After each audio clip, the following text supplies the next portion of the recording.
Vous êtes sur France 24 et vous avez raison. Bienvenue dans votre journal de l'Afrique. À la une ce soir, Mohamed Bazoum investit nouveau président du Niger. Le successeur de Mahamadou Issoufou entend assurer la continuité. Il hérite d'un pays en crise, confronté à d'immenses défis économiques et sécuritaires, avec des attaques djihadistes de plus en plus nombreuses et meurtrières. En ce 2 avril, lumière sur un trouble du comportement méconnu qui touche une personne sur 160. Focus sur l'autisme pour la journée mondiale qui lui est consacrée.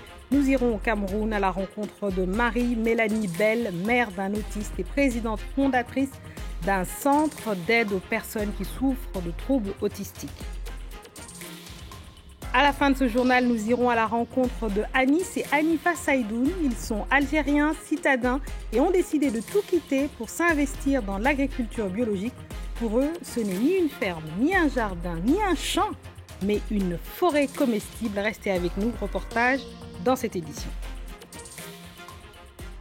Mohamed Bazoum a été investi nouveau président du Niger. Il succède à son compagnon de route, Mahamadou Issoufou, dans la première transition démocratique que connaît le pays.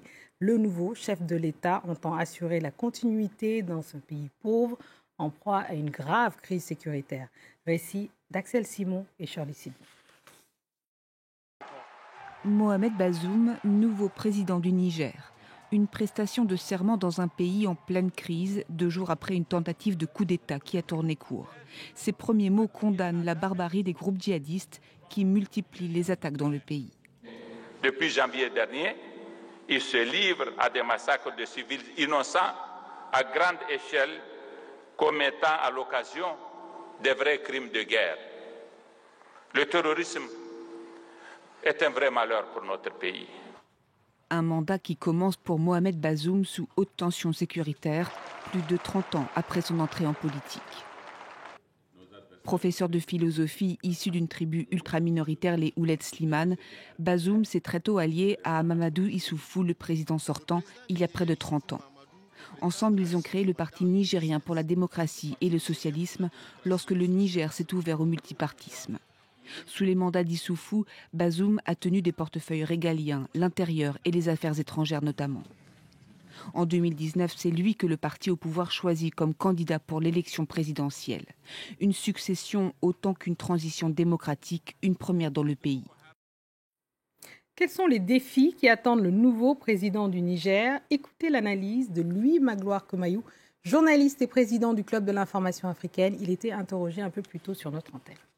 Le Niger est quand même un pays qui vit de très grosses difficultés. C'est l'un des pays les plus pauvres au monde. C'est l'un des pays avec un taux de natalité très élevé, un taux de fécondité également très élevé. Et donc, ce sont tous ces enjeux-là, y compris celui également de l'environnement, qu'il faut aujourd'hui satisfaire dans cette zone qui est située dans les 3 frontières, pour rappeler à ceux qui suivent l'actualité du Sahel, qui est également cette crise liée au terrorisme qui touche le Niger, ses voisins, le Mali et le Burkina Faso, ainsi que la Libye et le Tchad de l'autre côté. L'une des choses qu'il a dites et sur lesquelles il a énormément insisté, c'est qu'il s'inscrit dans le prolongement des actions qui ont été menées par le président Mahamadou Issoufou dans tous les domaines, y compris celui de la lutte contre le terrorisme. Et je crois qu'au-delà de cela, il y a aujourd'hui une volonté pour le Niger de former davantage de soldats pour aller attaquer les terroristes dans leur zone. Non pas des soldats qui viendront de loin, de Niamey pour aller à Tillabéri, de Niamey pour aller un peu plus loin vers Ménaka, mais des ressortissants du coin qui connaissent l'environnement, qui connaissent les personnes, les pratiques qui sont également connues et auxquelles les populations peuvent faire confiance. C'est vers cela que s'oriente l'action du président, qui est dans la continuité de son prédécesseur, qui a engagé cette action de formation. C'est un trouble méconnu qui touche une personne sur 160. Ce 2 avril, c'est la journée mondiale consacrée à l'autisme. Très peu de lieux existent sur le continent africain pour prendre en charge les enfants souffrant de ces troubles. Mais Madame Marie-Mélanie Bell en a créé un, présidente fondatrice du centre Orchidée Home à Douala. En tant que mère d'un adulte autiste et directrice d'un centre, elle a livré quelques conseils sur les signes auxquels les parents d'enfants autistes devraient être attentifs. On l'écoute. L'autisme n'est pas une maladie. L'autisme, c'est un trouble de développement d'un enfant. Le premier groupe de troubles de comportement qu'on va observer, ce sont c'est une altération de la communication et une altération des interactions sociales. Donc l'enfant a du mal à développer une communication avec les proches. Deuxième groupe de comportements qui cause problème, ce sont l'enfant a des comportements, comment on dirait ça, des comportements répétitifs avec son corps. Il fait un mouvement du corps, un mouvement de balancier avec son corps. Il fait une agitation anormale de ses mains. Et le troisième groupe de comportements, ce sont des crises d'angoisse. Donc l'enfant avec autisme est énormément angoissé. Il a des troubles de comportement qui sont effrayants. Il se mord, il s'automutile, il se tape la tête au sol. Et généralement, ces troubles également sont associés avec des troubles du type des troubles de l'alimentation. Il a un retard également, sont associés également à un retard de l'acquisition des compétences intellectuelles. Donc voilà, grosso modo, les trois types de troubles qu'on peut observer, mais qui doivent être confirmés par un diagnostic médical. Quelles sont les spécificités liées à la prise en charge des autistes en Afrique et au Cameroun en particulier?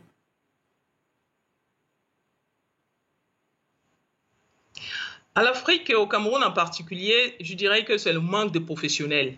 Si dans nos pays, il y a déjà des médecins, des pédiatres qui tentent à poser le diagnostic, le gros problème reste celui de l'accompagnement de ces enfants-là, des interventions. Donc, comment on fait quand le diagnostic d'un médecin est posé? Que fait-on? La première chose, c'est la formation. Donc, le problème chez nous, c'est le manque de professionnels formés qui ont une compétence avérée pour l'accompagnement des enfants autistes. Au Centre Orchidée, nous avons fait nous avons fait un grand pas parce que nous avons été déjà autorisés par notre gouvernement et accompagnés pendant de longues années par la Fondation Orange qui a pu nous offrir des professionnels français qui sont venus au Cameroun former, faire des séminaires avec l'association camerounaise de pédiatrie ils ont fait des séminaires pour capaciter les pédiatres, pour capaciter nos enseignants. Et ce sont ces enseignants qui ont pris le relais par la suite. Il y a eu des vagues et des vagues de missions avec les psychologues pour enfants, missions avec les pédopsychiatres. Et c'est ça. Donc, ce sont des professionnels qui nous manquent. Nos institutions, nos universités ne forment pas encore les éducateurs spécialisés, les orthophonistes, les psychologues pour enfants. Alors, voilà. Oui. Donc, c'est ce qui traîne fondamentalement l'accompagnement d'un enfant autiste chez nous. Alors, vous mettez l'accent sur les enfants. Vous-même, vous êtes mère d'un autiste qui est aujourd'hui adulte, qui s'appelle Luc Olivier, qui est un artiste dont on peut découvrir les œuvres d'ailleurs sur Internet. Justement, c'est dans votre parcours de soins, en le faisant tester, en essayant de comprendre ce qui est arrivé à votre propre enfant, qu'est née l'idée aussi de ce centre Orchidée Home que vous avez monté à Douala. Tout à fait. C'est à travers d'ailleurs une émission de France 2 à l'époque que j'ai découvert, j'avais mon fils mais je ne savais pas qu'est-ce qu'il fallait faire. C'est à travers une émission de France 2 que j'ai vu le professeur Catherine Batlémy, que je suis venue rencontrer à Paris. Elle était directrice de l'hôpital du CHU de Tours. Je l'ai rencontrée et grâce à son association qui s'appelle l'ARAPI, ce sont des chercheurs en matière d'autisme. C'est eux qui ont accompagné le centre Orchidée Home. Et c'est comme ça que j'ai eu le courage, à côté de ces professionnels-là, d'embrasser ce combat-là et tout au long des 16 ans de vie de notre existence aujourd'hui, oui. Nous avons pu amener des enfants de l'âge de 3 ans aujourd'hui à des artistes comme Luc Olivier. Nous avons construit, après le centre Orchidée, nous avons construit une école primaire qui s'appelle le pavillon scolaire Chantal Biya. Nous avons construit par la suite un institut supérieur pour la formation des éducateurs spécialisés. Et en ce moment, nous sommes en train de construire, toujours grâce à des partenaires, l'ESAT, le tout premier ESAT du Cameroun. Ce sont des centres de métiers, des centres d'aide pour former, pour également donner une compétence aux adolescents autistes. Parce que, comme vous l'avez si bien dit, les enfants finissent par grandir. En Afrique du Sud, 2% de la population appartiendrait au spectre autistique. Waves for Changes, les vagues du changement, est une ONG qui aide les enfants autistes et offre entre autres des cours de surf comme thérapie. Reportage de notre correspondante Caroline Dumais. Ils viennent toutes les semaines sur la plage de Muizenberg dans la banlieue du Cap. Pour la plupart de ces enfants qui souffrent des troubles de l'autisme, sortir de leur banlieue pauvre, où ils sont isolés, est déjà une aventure. Je voudrais que vous écoutiez le bruit des vagues, le bruit des oiseaux. Inspirez, expirez. De la relaxation à l'imitation des animaux marins. Sous l'œil médusé des passants, les séances durent une bonne heure avant d'apprendre à faire du surf. Nous leur donnons l'occasion de se mesurer à eux-mêmes et nous ne les jugeons jamais. Pour les responsables de cette ONG, l'objectif n'est pas tant d'enseigner le surf que d'exposer ces enfants à des situations inhabituelles afin de leur permettre de mieux s'intégrer. Le programme aide les enfants à vivre des choses alors qu'ils sont d'habitude inquiets ou angoissés. Les jeunes atteints d'autisme sont très sensibles. Et ressentir l'océan, sentir l'eau froide, le sable, c'est bien. Un des professeurs nous a dit qu'un de ses enfants sautait de table en table et refusait de toucher le sol à l'école. Et là, il accepte de toucher le sable, pieds nus. 1700 enfants sont suivis en Afrique du Sud. L'ONG a aussi des partenaires au Libéria, en Sierra Leone ou en Somalie qui reproduisent cette thérapie sur un continent où le traitement clinique est inexistant. Notre ambition, c'est la santé mentale et nous voulons faire avancer les choses dans ce domaine et empêcher la stigmatisation. Nous voulons aussi proposer des services de qualité. Je crois que c'est ce que nous faisons. Ces thérapeutes n'ont pas pour but d'agrandir indéfiniment leur organisation, mais de faire une différence dans la vie de chaque enfant, de leur permettre de mieux surmonter les vagues que l'avenir leur réserve. Allez, on passe au reste de l'actualité en bref et en images.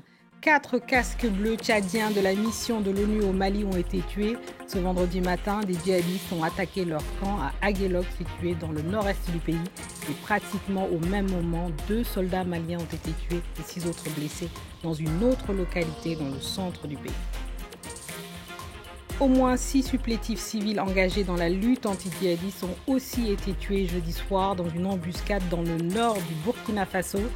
Ils sont tombés dans une embuscade dans la commune de Dablo, située à 120 km au nord de la capitale Ouagadougou. L'appel des pays du G7 à l'Éthiopie. Ils réclament un retrait rapide, inconditionnel et véritable des forces érythréennes du Tigré, région du nord de l'Éthiopie secouée depuis 5 mois par un conflit qui risque de s'éterniser pendant des années selon International Crisis Group. La présence des troupes érythréennes, longtemps niée officiellement malgré les nombreux récits d'habitants, d'ONG, de diplomates et responsables locaux, a été admise publiquement la semaine dernière par Abiy Ahmed, qui a annoncé devant le Parlement éthiopien que les forces allaient se retirer. Direction l'Algérie à présent, à une trentaine de kilomètres d'Alger, à la rencontre d'un jeune couple de citadins qui ont tout quitté afin de se consacrer à l'agriculture biologique. Ils estiment que la crise sanitaire et tous les changements brusques que l'on vit pourraient précipiter un retour à la nature. Reportage de Monsef Aïtkassi.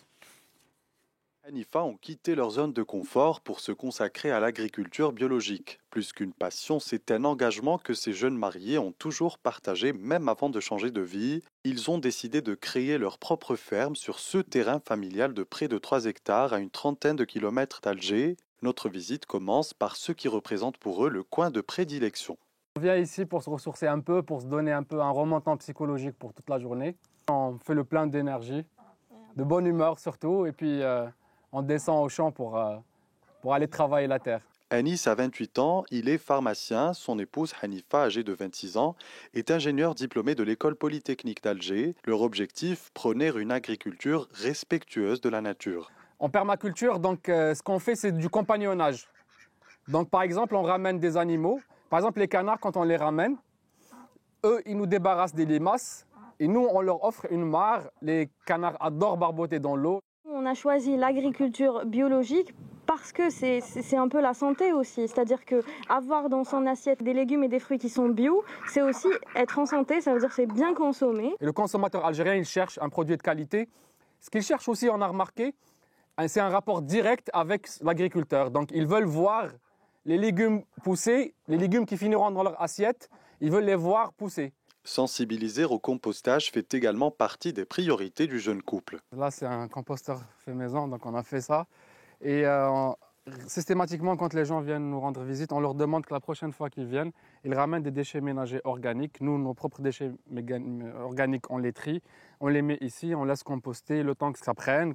Économiser l'eau, trier les déchets ménagers, militer pour des espaces verts pour tous ceux en quête d'un endroit où se ressourcer, autant de valeurs que ces jeunes agriculteurs veulent incarner et inspirer. C'est la fin de ce journal de l'Afrique. Merci à tous ceux qui nous ont suivis, en particulier ceux de Dakar au Cap en passant par Douala. Restez avec nous car l'actualité continue sur France 24.